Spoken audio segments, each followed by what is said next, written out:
പുരുഷന്മാർക്ക് പിന്നാലെ വനിതകളും പാകിസ്ഥാനെ തകർത്തുവിട്ടു. വനിതാ ഏകദിന ലോകകപ്പിൽ പാകിസ്ഥാനെ തകർത്തുവിട്ട ഇന്ത്യൻ പെൺപുലികൾ 88 റൺസിനാണ് പാകിസ്ഥാനെ ഇന്ന് ഇന്ത്യ തറപറ്റിച്ചത്. മത്സരത്തിൽ ആദ്യം ബാറ്റ് ചെയ്ത ഇന്ത്യ 50 ഓവറിൽ 247 റൺസിന് ഓൾ ഔട്ട് ആവുകയായിരുന്നു. വളരെ പതുക്കെയായിരുന്നു ഇന്ത്യയുടെ ഇന്നിംഗ്സ് നീങ്ങിയത്.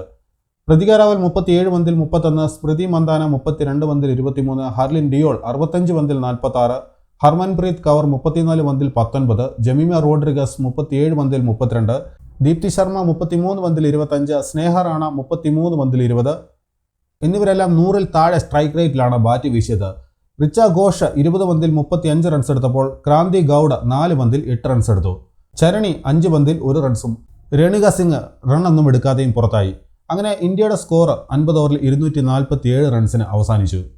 പാകിസ്ഥാന് വേണ്ടി ഡയാന ബേഗ് 10 ഓവറിൽ 69 റൺസ് വഴങ്ങി 4 വിക്കറ്റ് വീഴ്ത്തി. മറുപടി ബാറ്റിംഗിനിറങ്ങിയ പാകിസ്ഥാന്റെയും ഇന്നിംഗ്സ് ഇഴഞ്ഞാണ് നീങ്ങിയത്.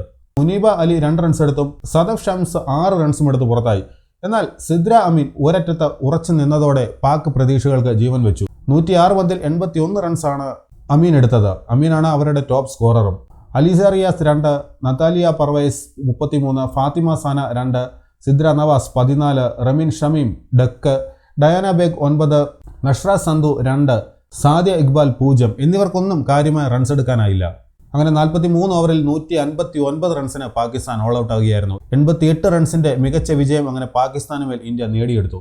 ഇന്ത്യക്ക് വേണ്ടി പന്തെറിഞ്ഞ ബോളർമാരെല്ലാം മികച്ച പ്രകടനമാണ് നടത്തിയത്. രേണുക സിംഗ് 10 ഓവറിൽ 29 റൺസ് മാത്രമാണ് വഴങ്ങിയത്. വിക്കറ്റുകളൊന്നും ലഭിച്ചില്ല. ക്രാന്തി ഗൗഡാണ് ഏറ്റവും മികച്ച പ്രകടനം പുറത്തെടുത്തത്. 10 ഓവറിൽ 20 റൺസ് വഴങ്ങി 3 വിക്കറ്റ് വീഴ്ത്തി. സ്നേഹ റാണ 8 ഓവറിൽ 38 റൺസിന് 2 വിക്കറ്റ് വീഴ്ത്തിയപ്പോൾ ചരണി 6 ഓവറിൽ 26 റൺസ് മാത്രമാണ് വഴങ്ങിയത്. ദീപ്തി ശർമ്മ 9 ഓവറിൽ 45 റൺസിന് 3 വിക്കറ്റ് വീഴ്ത്തി. അങ്ങനെ 88 റൺസിന്റെ വമ്പൻ വിജയം പാകിസ്ഥാന് മേൽ ഇന്ത്യൻ വനിതകൾ നേടിയെടുത്തു. അങ്ങനെ പാകിസ്ഥാനെതിരെ ഇതുവരെ തോറ്റിട്ടില്ല എന്ന റെക്കോർഡ് നിലനിർത്താനും ഇന്ത്യൻ വനിതകൾക്ക് സാധിച്ചു.